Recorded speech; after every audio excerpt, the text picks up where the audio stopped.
DC really is the scene. It's underappreciated, I think, in many regards. I think we think of tech and we automatically go to Silicon Valley, but I mean, there's some really great tech hotspots out there. I mean, of course, New York is, another, really burgeoning hot tech scene. When you really think about what could or could not happen with the future of the technology, I mean, that really sits here.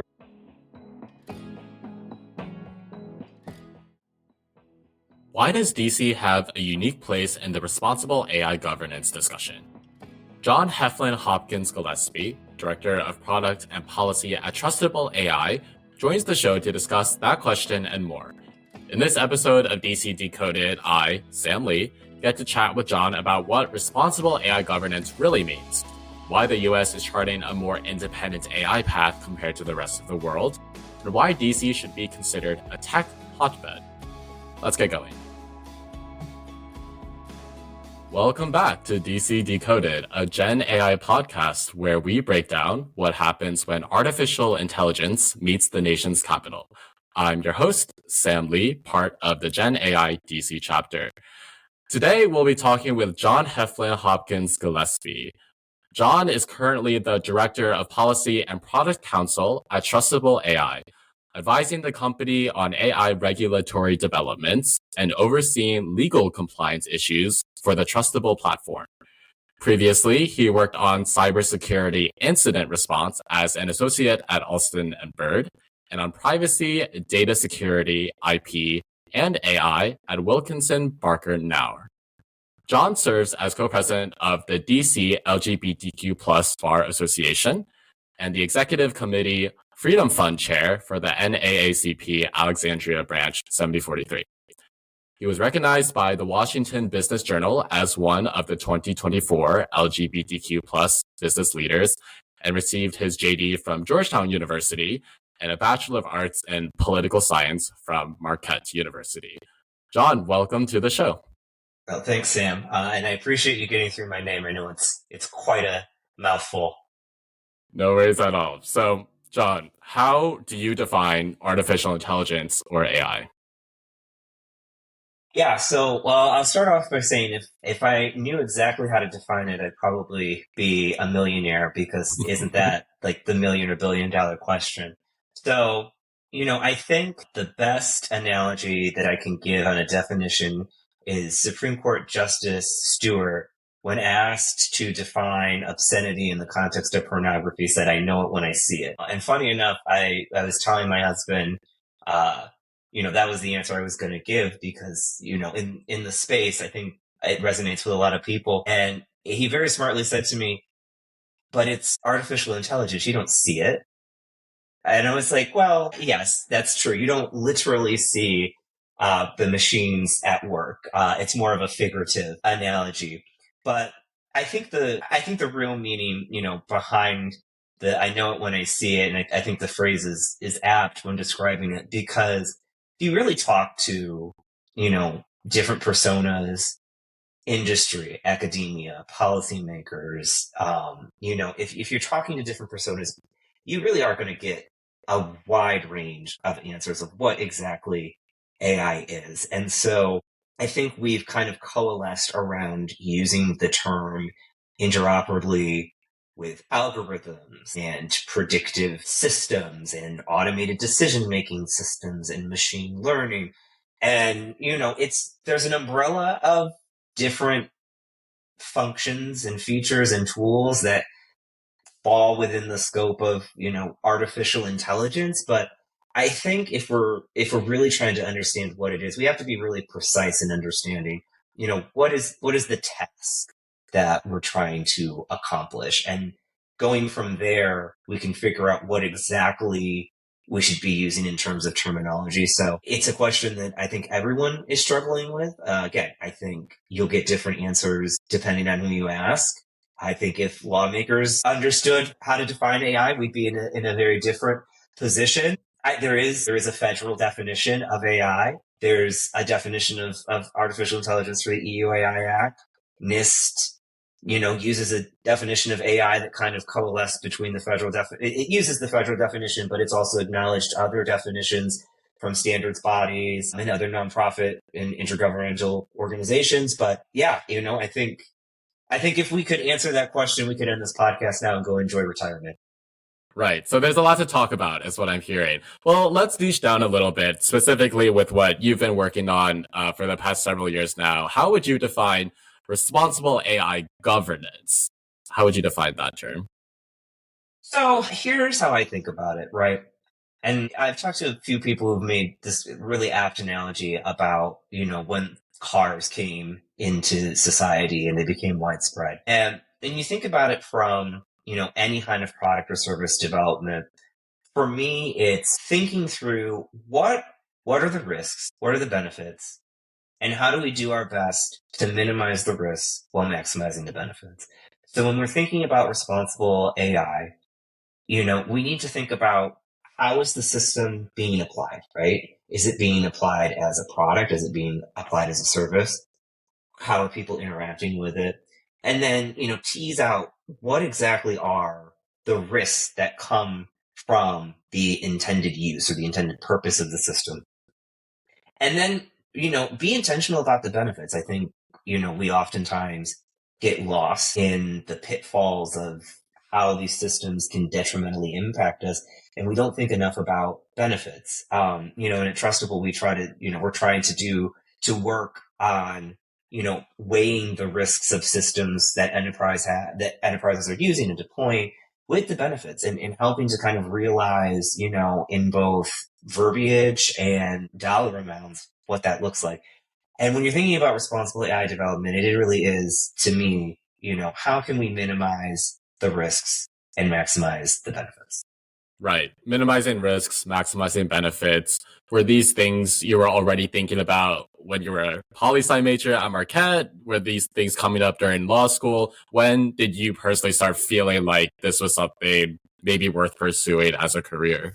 So I will tell you, so I was in undergrad from '08 to 2012. And, around the time I graduated, about 21 or 22, I struggled with understanding how Google Docs and Google Forms worked.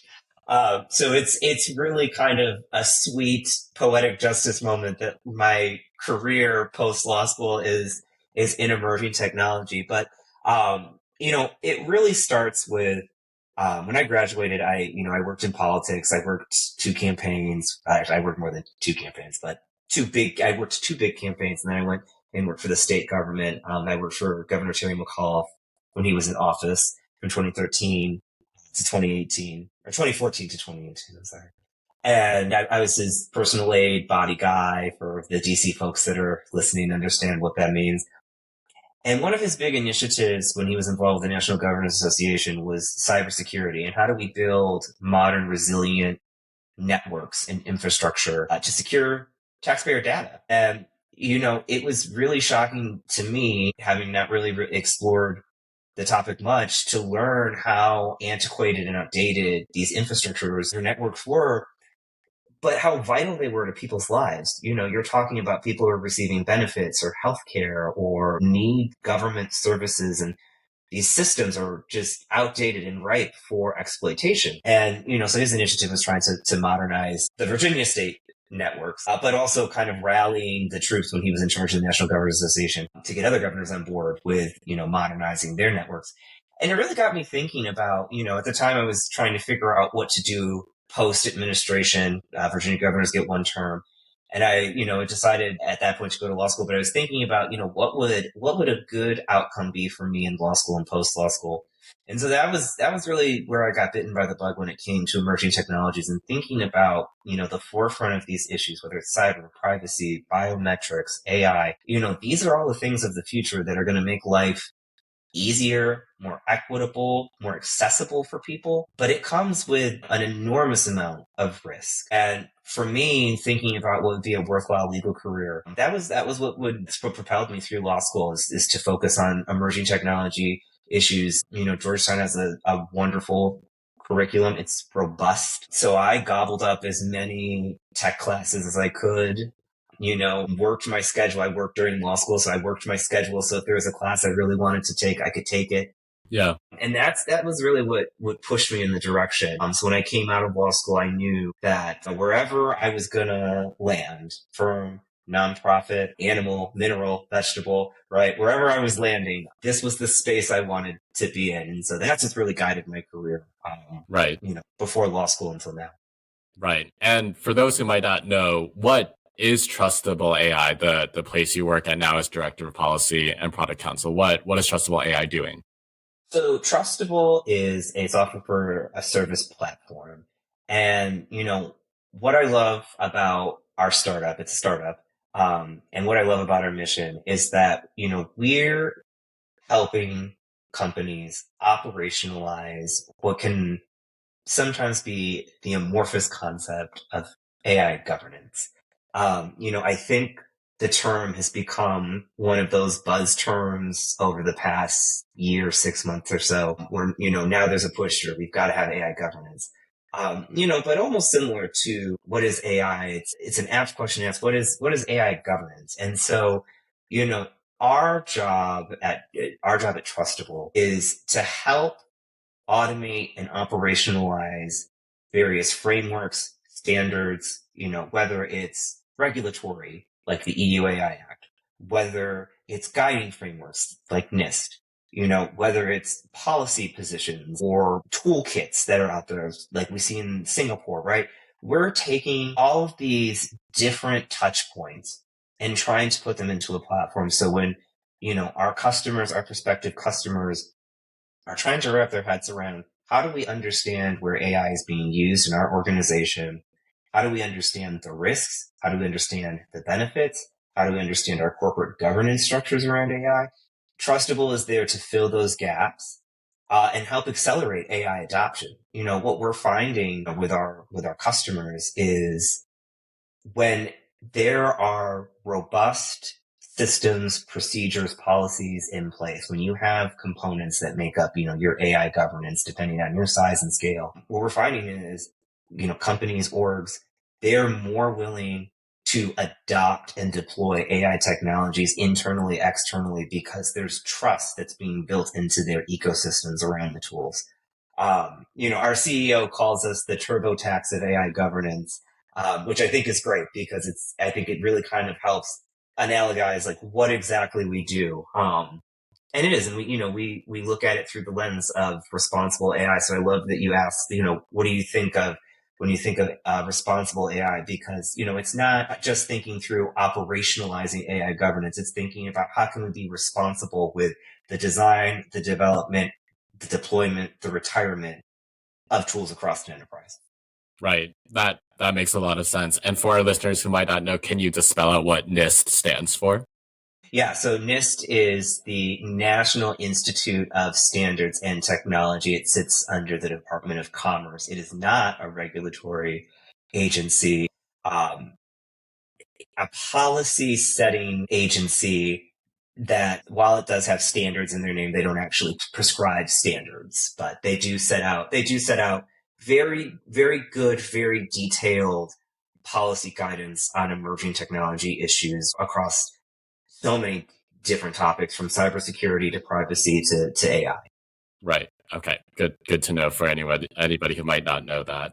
On the topic of frameworks, as somebody who works in this field, do you see frameworks trending specifically around AI governance towards more so coalescing among a few frameworks that apply to like a wide range of companies and organizations? Or is it the opposite with how fast AI is evolving and changing? Our frameworks splintering into more and more case by case bases? Where are we right now in terms of the direction of these frameworks? Is it more or less? I'm going to give you my favorite attorney answer. It depends. Sure. And it's so true. So, there are a lot of players in this space. And so when you think about what entity you're dealing with, that's going to dictate, where the framework is going. So I'll give you some examples. The US, of course, is the most exceptional nation in the history of nations, right? And so we're looking at, what does oversight in AI mean through the lens of, the American experience. And so, we want to be in the driver's seat on these issues. And so, we will consider whatever administration is in place, we'll look to potentially align with how our international partners are looking, but we also have this spin to it where we want to be the ones kind of dictating the tone and the cadence of what that looks like. So, Congress, specifically the Senate, but the House also did some work on this over the last couple of years, have really dug into what does a responsible AI regulatory framework potentially look like. And so there's somewhat of an agreement between the House and the Senate. And if you really want to talk about trying to get people on the same page, get the House and the Senate on the same page. And that's a challenge in and of itself. But there's a coalescing around the idea, at least in the US, that when it comes to regulating AI or thinking about AI regulations, there's existing law and then there's gaps that can be filled by new law. And so that's how, Congress has been thinking about a potential framework. When we look at NIST, they look at AI through the lens of risk. And so, NIST has the AI risk management framework. And so they're looking at how are organizations able to have programs, policies, procedures in place that address risk with AI systems, right? And it's just risk focused, and AI governance is, more than just thinking about it through risk. There's a lot of different things. Risk kind of runs through it all, but they're really focused on the high risk aspect of it. When you look at the EU, they're looking at it from a consumer protection, consumer transparency, tech regulatory lens. It's kind of a conglomeration of a few different concepts there. And, I think some of the thought leadership around the EU AI Act has been, Europe has tried to, or the EU has tried to not make some of the same mistakes that we saw with GDPR, the General Data Protection Regulation that governs data privacy in the EU. I think, there's been thought that that's what they've tried to do, and yet there's, some pretty heavy criticism about, how far the act goes, how prescriptive it is. It really does look at AI through the lens of product safety, consumer safety, tech regulation. So you have a few different models out there about, what does reining in AI look like? What does oversight look like? And there's some alignment. There's some concerted efforts to be aligned, but everyone's kind of, each of the actors are kind of putting their own spin on what that looks like. Right. So let's stay on DC for a second. What Okay. AI regulations or discussions happening in Congress or other political bodies should businesses be paying attention to right now? Like what is going on? There has been a pretty big pivot since January 20th Right. on what that looks like. Right. And so I think, under the Biden administration, there was, I think, more alertness to what could potentially come down the pipe in terms of any federal action on AI. Now, there are plenty of people who will say, if you can tell me about AI regs that are coming out of Congress, I've got a bridge to sell you in Brooklyn. Because there's not a lot of faith in sometimes what our Congress folks can get across the finish line. But, I do think that had we had a Democratic administration, there probably would have been some light touch rules that had come out to kind of clarify certain laws with maybe some stopgap measures in between to, cover things that weren't necessarily covered by existing federal law. That has completely changed. And so I think what we're seeing now in DC at the federal level is a push for more experimentation, more innovation, more proactive AI arms race development, right? Because that's really, in my opinion, how the Trump administration is looking at the realm of AI. We are in a global race with economic competitors from China, from India, potentially now from Europe, and we need to be number one in that race. And so much as we can keep the regulators at bay and let tech go forward and develop and push the boundaries of the technology. I think that's what they're doing. And because Congress is, both houses are controlled by Republicans, I think that mantra is ringing true. And so, on the federal level, I think that probably less to be concerned about. I don't have a crystal ball for starters, and I have been known to be wrong in the past. So you never know, Congress could surprise us. I think honestly, the thing that we should be keeping an eye on, and this is, I think, apt and a little bit closer to home, is what's happening at the state level. And right now, like in Virginia, there's a Colorado style bill that's just passed the General Assembly. I think it just passed out of the General Assembly last week, and it's on Governor Youngkin's desk now, and not a lot of foresight into whether or not he signs it. But that's really where we should be looking right now, because states are moving forward on these issues.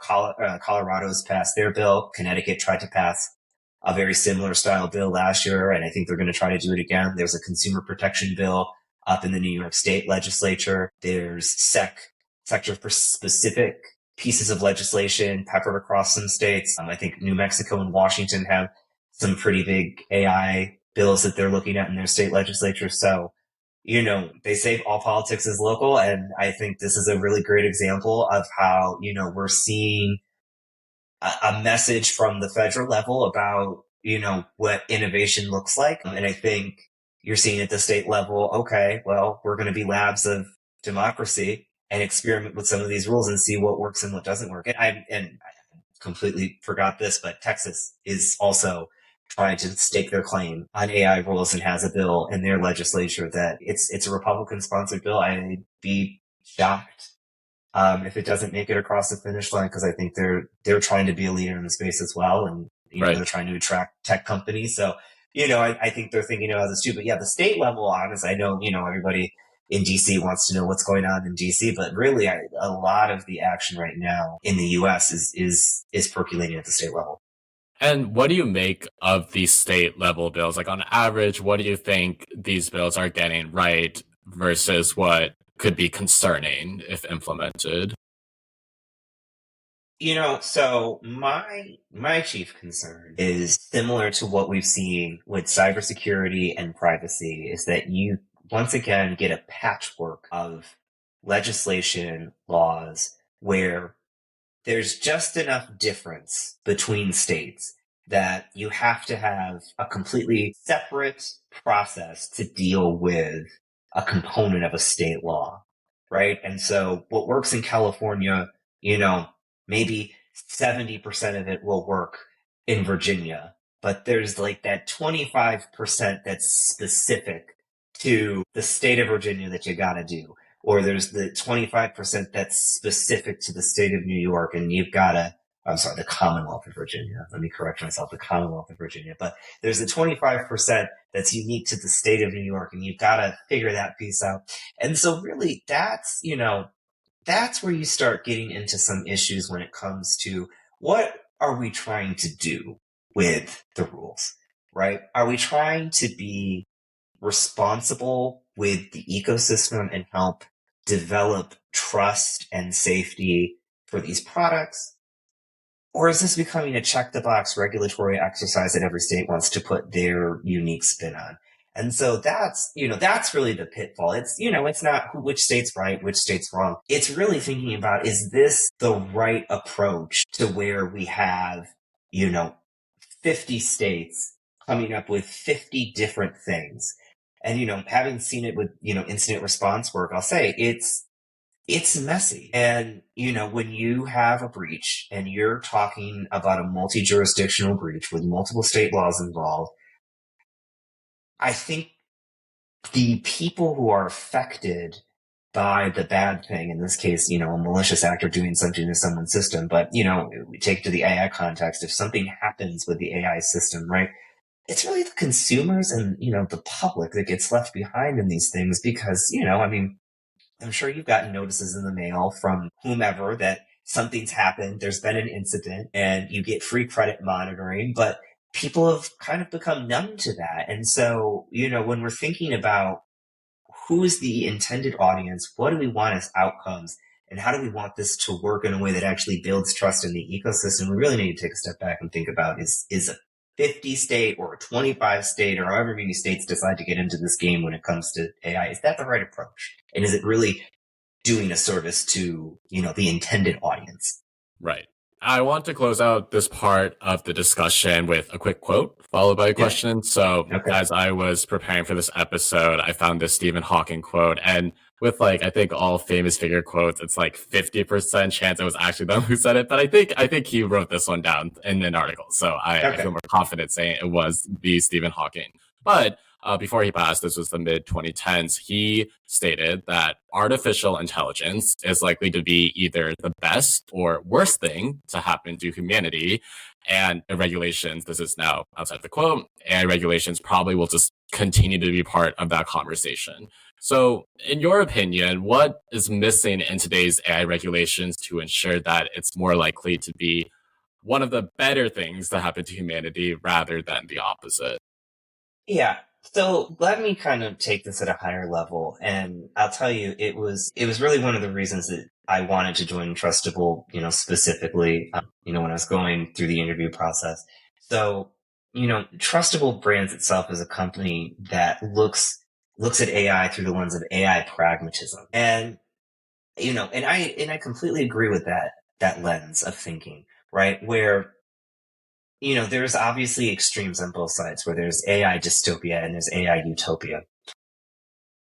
But really, when we think about, how the technology should be used and how it should be deployed and how it should be overseen, it really is a balance between unlocking innovation that can help people, right? And I mean, this is personal for me in thinking that AI can really be a tool that unlocks potential for underrepresented communities.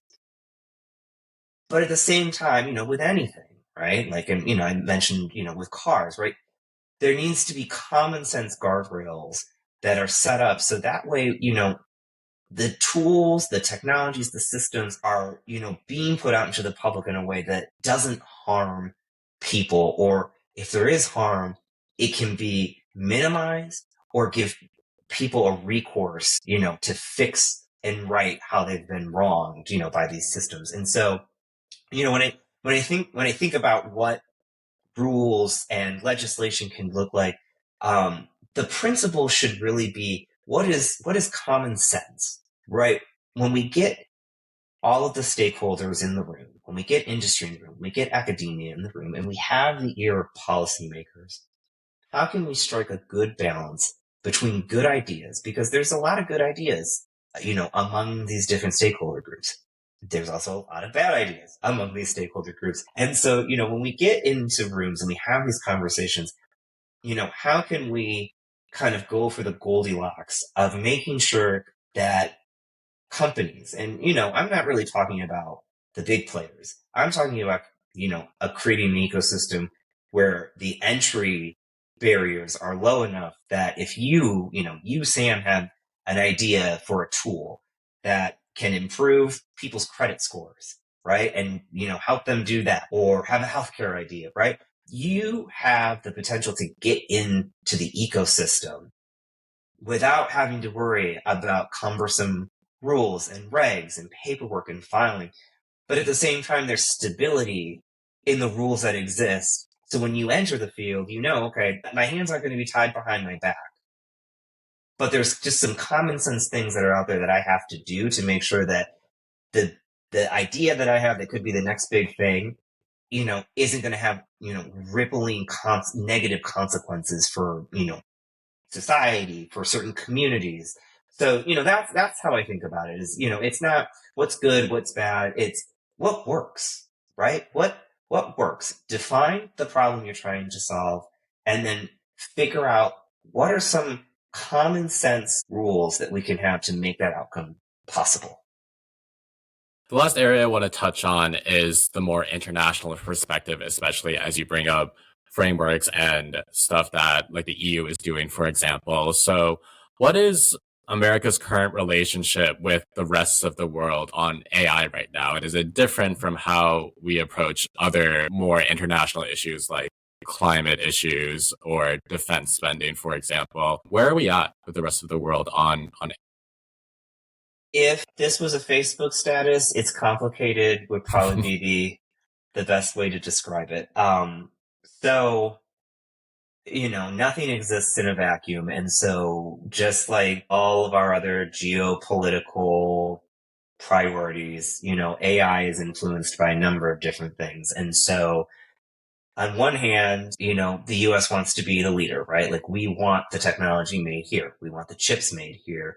We want the talent to be here. In the same breath, we, under the Trump administration are trying to chart a unique American path that, if maybe the rest of the world has agreed on a particular topic, we are not necessarily feeling beholden to the rest of the world in respect to signing on to it. And, I'll give you an example.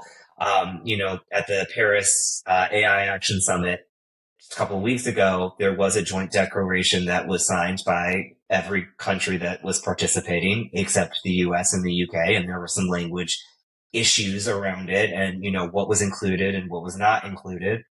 And, I think in maybe a different lifetime or a different decade, the idea that America would walk away from something as consequential as a joint statement that the rest of the world, including China, who, is an economic competitor in this AI arms race, right, is signed on to the idea that the US walking away from that would be slightly unfathomable, right? And so I think there is a certain level of comfortability to do things in a way that isn't necessarily comporting with how the rest of the world is viewing the issue. Now, that being said, the mantra of innovation is starting to really ripple around the globe. And so what you didn't see in Paris is probably just as loud as what you saw. And what you didn't see in Paris is a focus on AI safety.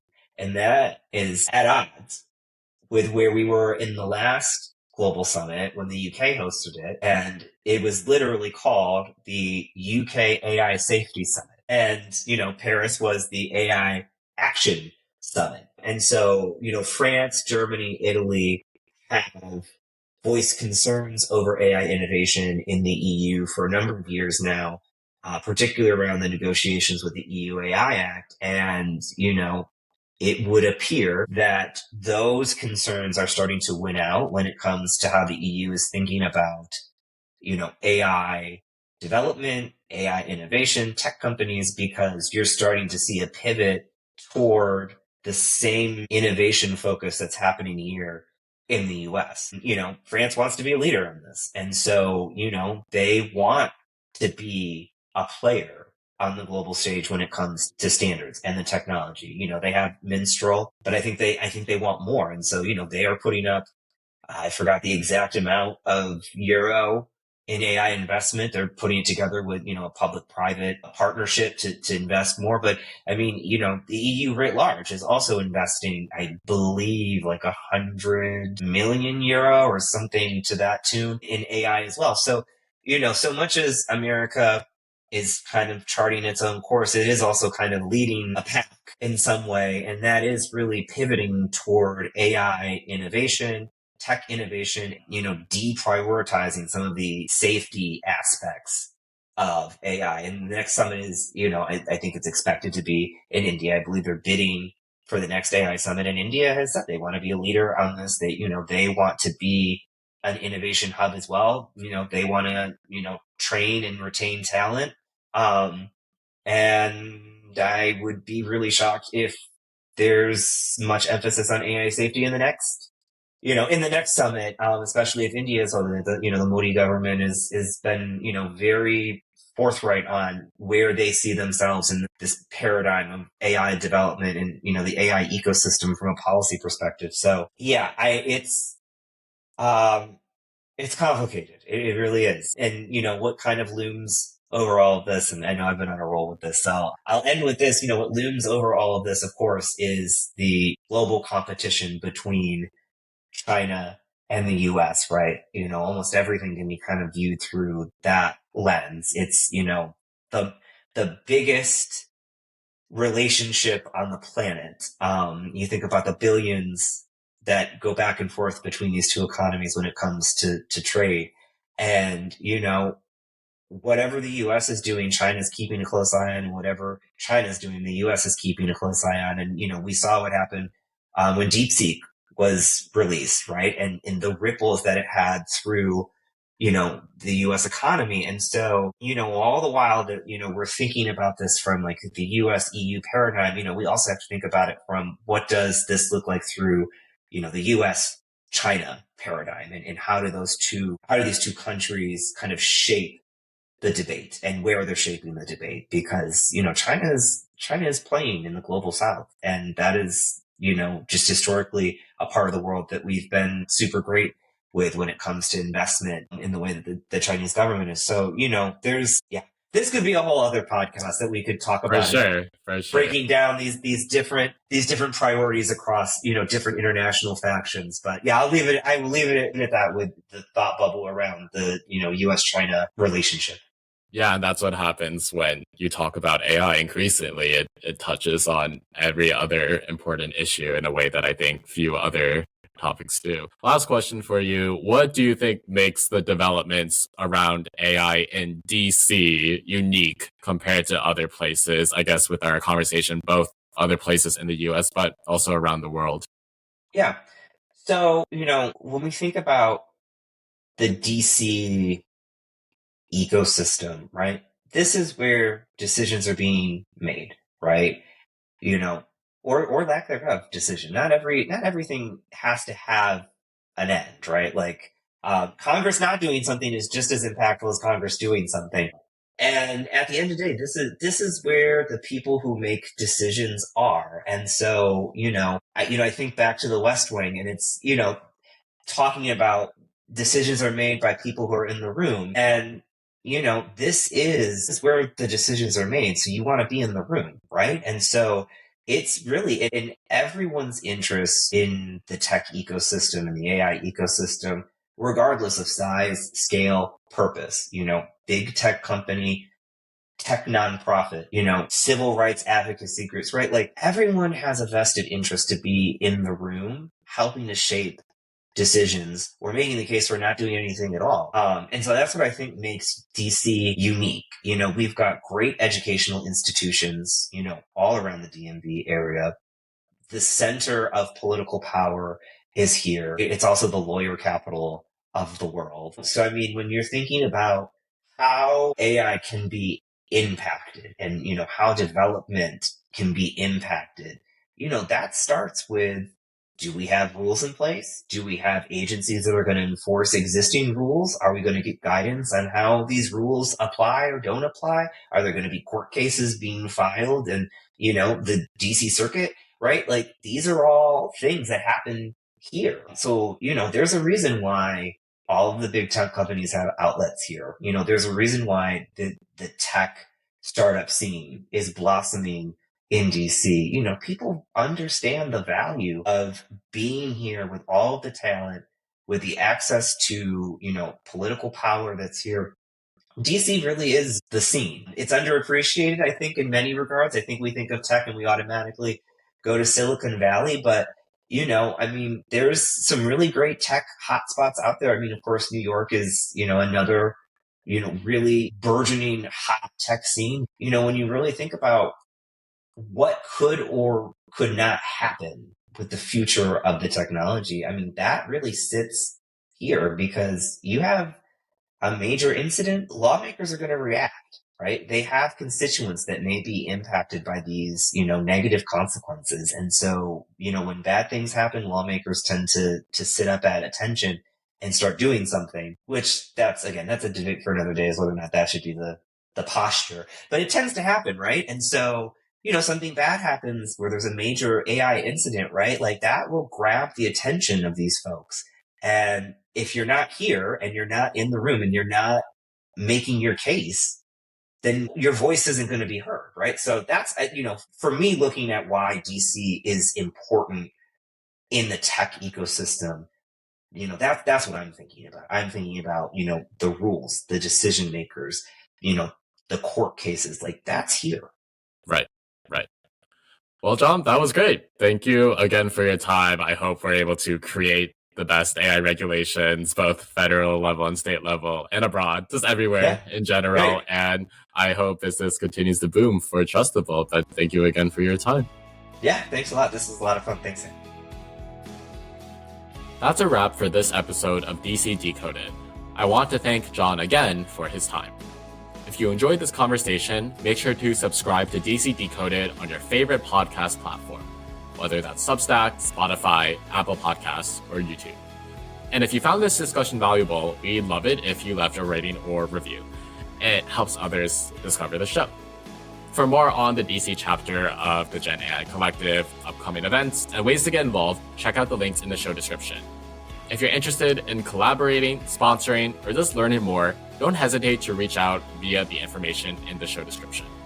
Thanks for tuning in. We'll see you in 2 Wednesdays for the next episode.